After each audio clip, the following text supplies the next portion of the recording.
Welcome to Graveshift Games, where I play games and present them to you as documentaries. Today, I'll be documenting the game, Scrutinized. Every night, the internet fills with people who believe they are unseen, and every night, one person watches them. Our subject logs in, carrying a loss she does not discuss.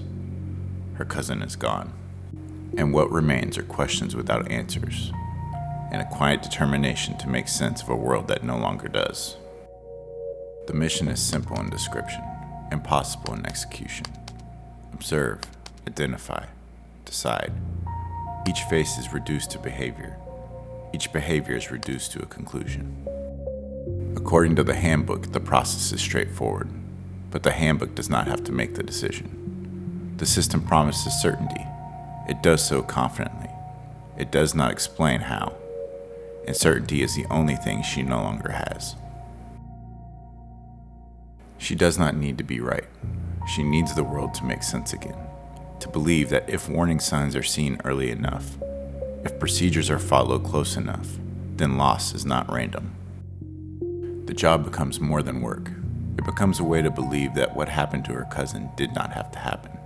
And so she watches, believes that vigilance can replace grief, and that the system will not fail her. Luna Youngman works as a criminal investigations analyst for the district attorney's office in New York. Her job is not to chase suspects, it is to organize what others leave behind. Outside of work, she volunteers as a leader in her local neighborhood watch, a role that requires watchfulness and optimism. For months, that optimism has been tested. A serial offender known as the Blueblood Killer has been targeting police officers. Not only at work, but at home. The intention is clear. Fear is no longer confined to the job. Luna's cousin Sarah understood this better than most. She was an officer, respected, trusted. By all accounts, she did everything right. And still, she became the Blueblood Killer's next victim. This is not why Luna took this job, but it is why she stays.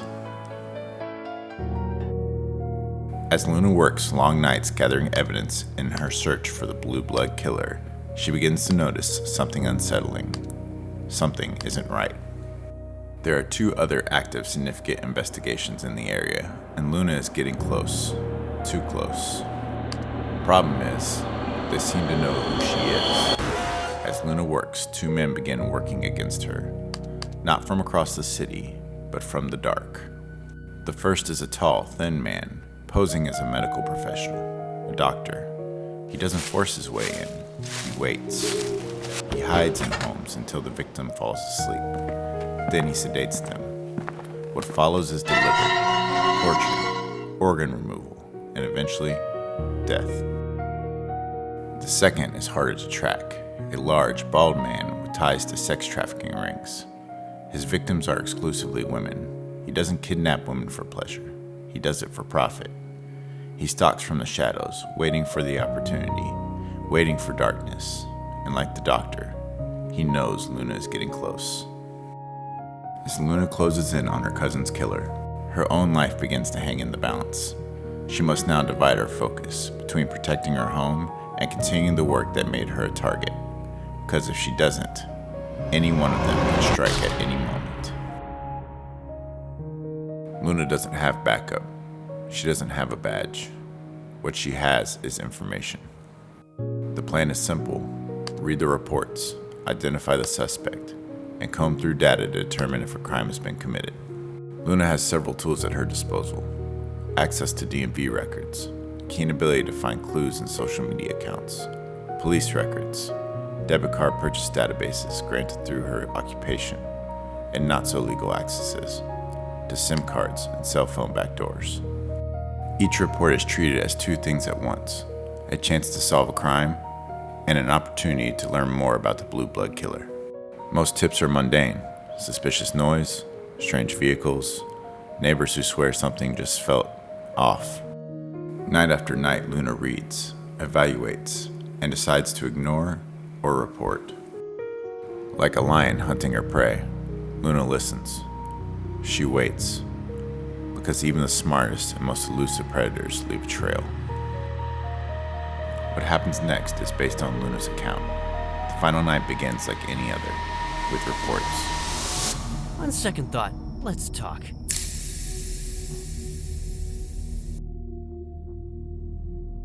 Still strong enough, yet the half-life of this dose should not last this long. Perhaps it's the dosage that's wrong? No.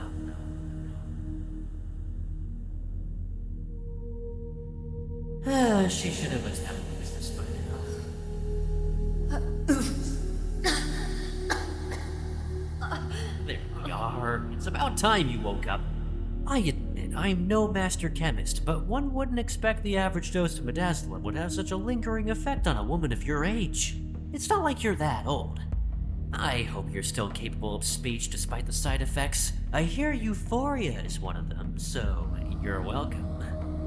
You drugged me. Oh, only enough to drag your body out of bed, through your front door, and take you all the way down here. It's easier to talk business when we're alone. Wouldn't want someone to interrupt our conversations, would we? What the fuck do you mean? You pulled me out of bed and for what? What do you... Let's begin with the introductions. Seeing as how I already know so much about you, Luna, it would be rude to keep you further in the dark. My name is Tanner, and it is a pleasure. Tanner. Oh, okay now. What do you want from me? By the tremble in your voice, I can tell you're worried about being violated and beaten, perhaps eaten alive.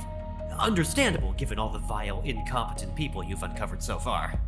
Please, just let me go.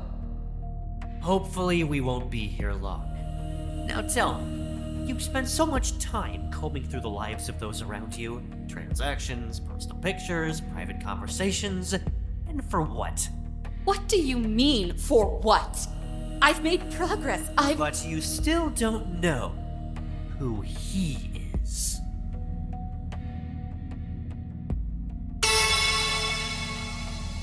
Drugs will be wearing off very soon, Luna. But I have a funny feeling you'll want to stay right where you are, won't you? The Blueblood Killer. The very same.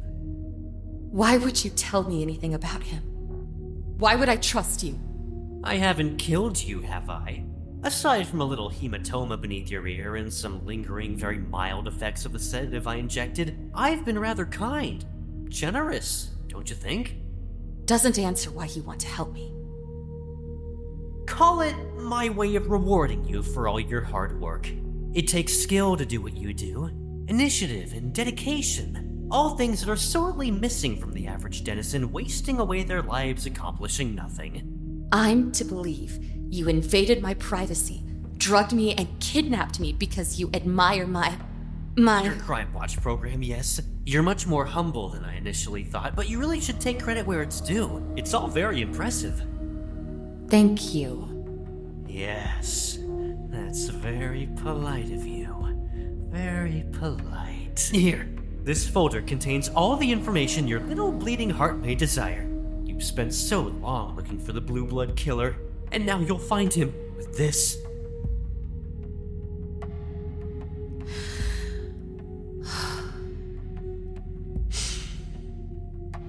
Here, take it.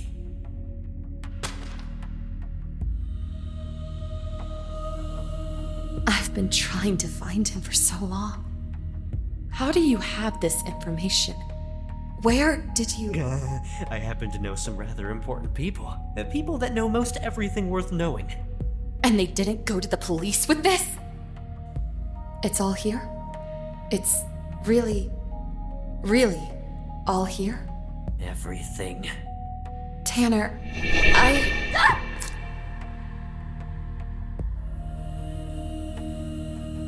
Don't worry, you'll wake up right where I found you, with all your precious evidence so very safe and sound beside you. I didn't go through all this trouble for nothing, after all.